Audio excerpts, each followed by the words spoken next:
Wherever you go, whatever you do, throw a little at it. Omax, Vest and Briefs.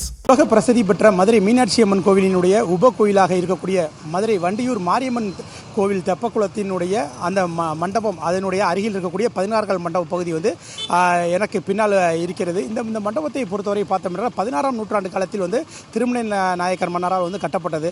இந்த மண்டபம் தற்போது வந்து சிதிலமடைந்து இந்த இந்து அறநிலைத்துறை வந்து இது முறையாக பராமரிக்காததன் காரணமாக சிதிலமடைந்து அந்த மண்டபத்தில் வந்து மரங்கள் மற்றும் செடி கொடிகள் வளர்ந்திருக்கிறது. அங்கே இருக்கக்கூடிய கலைநயமிக்க அந்த சிற்பங்களும் வந்து சேதமடைந்து வருகிறது. இதனை வந்து பராமரிக்க வேண்டும் என மதுரையைச் சேர்ந்த சமூக ஆர்வலர்கள் மற்றும் வழக்கறிஞர்கள் வந்து கோரிக்கை வைத்திருக்காங்க. இந்த நிலையில் வந்து வழக்கறிஞர் சண்முக வடிவேல் என்பவர் நம்மிடமே இருக்கிறாரு. அவருமே வந்து கேட்கலாம். சார், இந்த மண்டபம் வந்து சேதமடைஞ்சிருக்கு. இது வந்து இப்போ இது சம்மந்தமாக நீங்கள் இந்த அறநிலைத்துறைக்கு என்ன சார் கோரிக்கை வைக்கிறீங்க?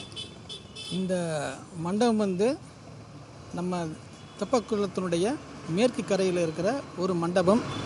இந்த மண்டபம் ஏதோ பொழுதுபோக்காக உருவாக்கப்பட்டதல்ல. தைப்பூசத்தன்னைக்கு மீனாட்சி சுந்தரேஸ்வரர் எழுந்தருளி இந்த தெப்பத் திருவிழா நடக்கும்போது மீனாட்சி சுந்தரேஸ்வரர் இங்கே தான் இந்த மண்டபத்தில் வச்சு அவங்களுக்கு அலங்காரம் செஞ்சதாக வரலாறு இருக்கிறது. அதே போல் திருமலை மன்னர் காலத்தில் இந்த திருமலை மன்னர் வந்து இங்கே அமர்ந்து இந்த நடந்த தெப்பக்குளத்தை பார்த்ததாகவும் வரலாறு இருக்கிறது.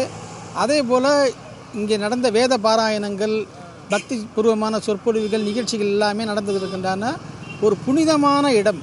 இந்த மண்டபம்ங்கிறது வெறும் கல் கிடையாது, இது ஒரு புனிதமான இடம். இந்த கல் மண்டபத்தை அறநிலையத்துறை பராமரித்து இருக்க வேண்டும்.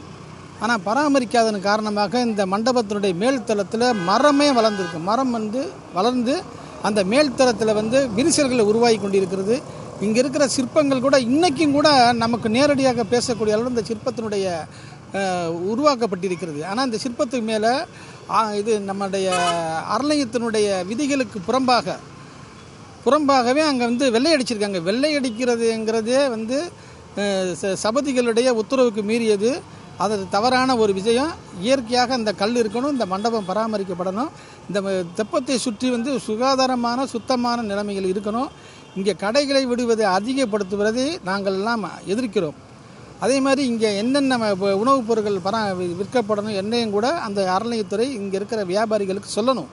அதை வந்து அவங்க கேட்கணும்.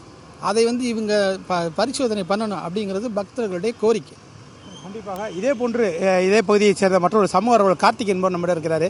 இப்போ இந்த மண்டபம் வந்து சேதமடைஞ்சிருக்கு. இதே போன்று இந்த தெப்பக்குளத்திற்கு நீர் வரக்கூடிய வைகை அணையிலிருந்து வைகை ஆற்றிலிருந்து நீர் வரக்கூடிய அந்த கிணறுகளும் மற்றும் அந்த வரத்து கால்வாயிலும் சேதமடைஞ்சிருக்கு.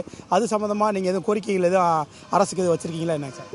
அதான் தற்போது ஒரு 2 வருடமாகவே நீர் வரது ரொம்ப கம்மியாக இருக்குது. நம்ம பாலம் வேலை நடந்துக்கிட்டு இருந்துச்சு. தற்போது போட்டிருக்க நேதாஜி பாலம் வேலை நடந்துக்கிட்டு இருக்கனால தெப்பக்குளத்துக்கு தண்ணி வர்றதுக்கு ஒரு வேலை அது தடைப்பட்டிருந்தனால தண்ணி சரியாக முறையாக வராமல் இருந்துருச்சு. இப்போ வந்துட்டு அந்த பாலம் வேலை முடிஞ்சு பாலம் நடைமுறைக்கு வந்துருச்சு. இருந்தாலும் வந்துட்டு இங்கே தண்ணி வரல. ஏன்னா நம்ம இந்த மழை காலத்தில் வர வேண்டிய மழை நீர் வரல, அதனால தண்ணீர் வரல. ஆனால் அந்த வாய்க்கால தண்ணி வரக்கூடிய வாய்க்கால பார்த்தீங்கன்னா பூராவே கழிவு நீர் சூழ்ந்து தண்ணி வந்தாலும் அது ஃபுல்லாக தெப்பக்குளத்து வந்து பொல்யூஷன் ஆகிற மாதிரி தான் இருக்குது. அது அந்த தண்ணி வரக்கூடிய இந்த குளம், இந்த சின்ன தெப்பக்குளத்துல வந்து பெரிய தெப்பக்குளம், இந்த குளமும் பார்த்தீங்கன்னா ஃபுல்லாக மது பாட்டிலாலும் குப்பைகளாலும் எந்த ஒரு பராமரிப்பு ஆக்கிரமிப்பாக இருக்குது. இதை சுத்தமாக முறையாக பராமரித்து கொடுக்கணும். இந்த 16 மண்டபத்தையும் அதே போன்று தெப்பக்குளத்திற்கு நீர் வரக்கூடிய அந்த வரத்து கால்வாய்கள் மற்றும் அந்த கிணறுகளை சீரமைத்து மக்கள் பயன்பாட்டிற்கு அந்த நீர் வரத்துகள் முறையாக வருவதற்கான நடவடிக்கைகளை மேற்கொள்ள வேண்டும் என்பதே மதுரை மக்களின் ஒட்டுமொத்த கோரிக்கையாக உள்ளது. தமிழ் ஜனம் செய்திகளுக்காக மதுரையிலிருந்து ஒளிப்பதிவாளர் நவீன்குமாருடன் செய்தியாளர் நாகேந்திரன். தமிழ் ஜனம் சேனலை சப்ஸ்கிரைப் பண்ணாமல் பார்த்துட்டு இருந்தீங்கன்னா மறக்காமல் சப்ஸ்கிரைப் பண்ணிடுங்க.